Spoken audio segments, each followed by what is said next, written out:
We need to get our air in, and so that we can carry out the functions of the respiratory system. And we're going to start out in the upper respiratory tract. From here on out, we're looking at plumbing. We're looking at structures that influence how the air flows through the plumbing. And so even though there's two ways we can get in, we can get into the respiratory system through the mouth and into the oral cavity, or through the external nares and into the nasal cavity. The nasal cavity, there are a couple structures in here that I want you to be aware of. First of all, this is actually skull, and these are holes in the skull bones themselves. These are your sinuses. They're called paranasal sinuses. Hopefully, we have a half-head prep that we can look at to examine these different structures.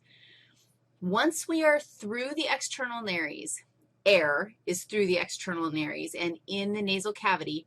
Remember, the nasal cavity is the space that's superior to the hard palate.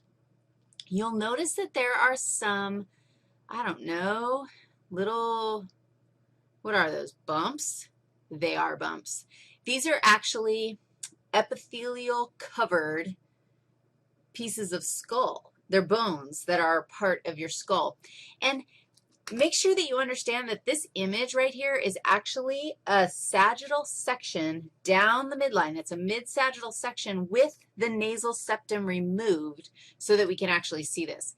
If it truly was a mid-sagittal cut, we'd go right down the middle of the nasal septum, which separates the left nostril from the right nostril. If we remove the nasal septum, then we can look into that nasal cavity space. And you'll see these bumps. These guys are your nasal conchae. Nasal conchae. And when we cover the skull, you'll learn the names of the bones that lie beneath the epithelium and create that structure of a nasal concha.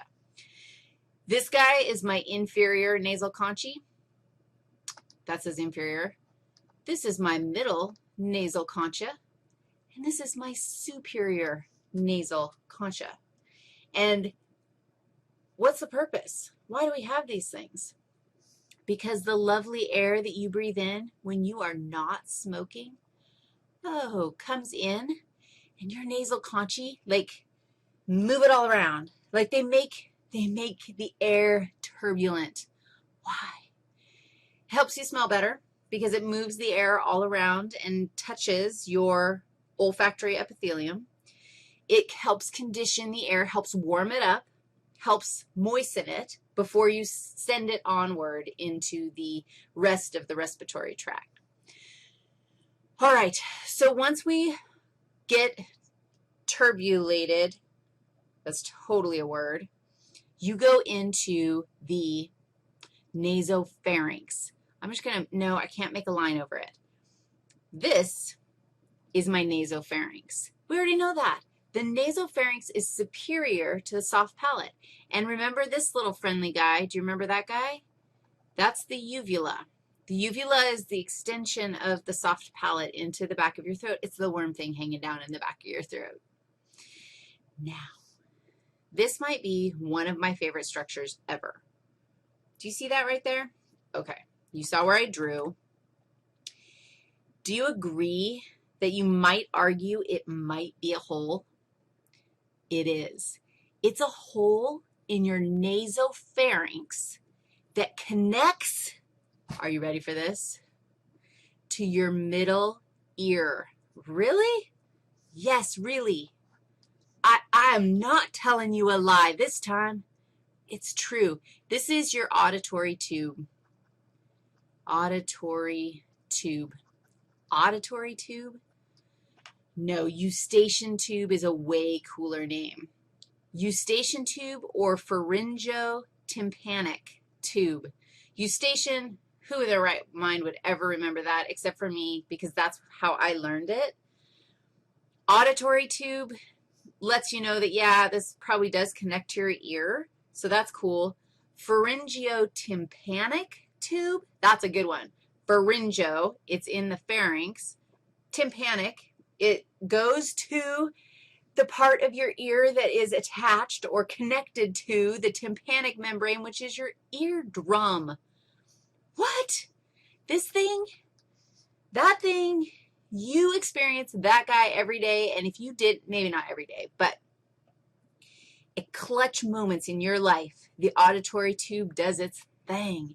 And if it didn't, you would be crying right now.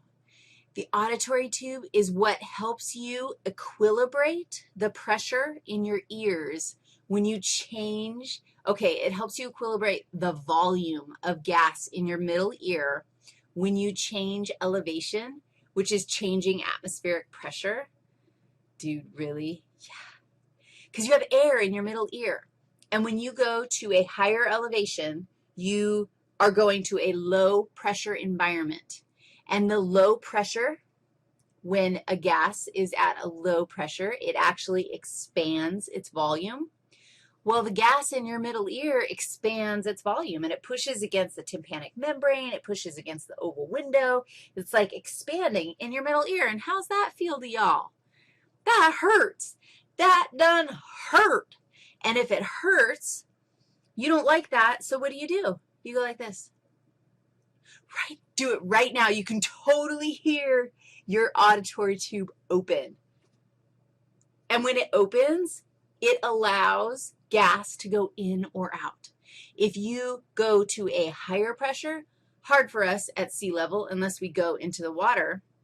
But if we were on Mount Everest and we decided to come down, then as the pressure increases, the gas in our middle ear actually shrinks, which same thing happens. Your ears start feeling funky because there's like pressure pushing in on your tympanic membrane. Ow. And so all you have to do is pop your ears, right? That's just opening the auditory tube and allowing gas to go back and forth. I love the auditory tube. You can't see it unless we have a half head. So I hope we have a half head too. Okay. We've got our pharynxes. The pharynxes we know already. Here was nasopharynx. Here is oropharynx.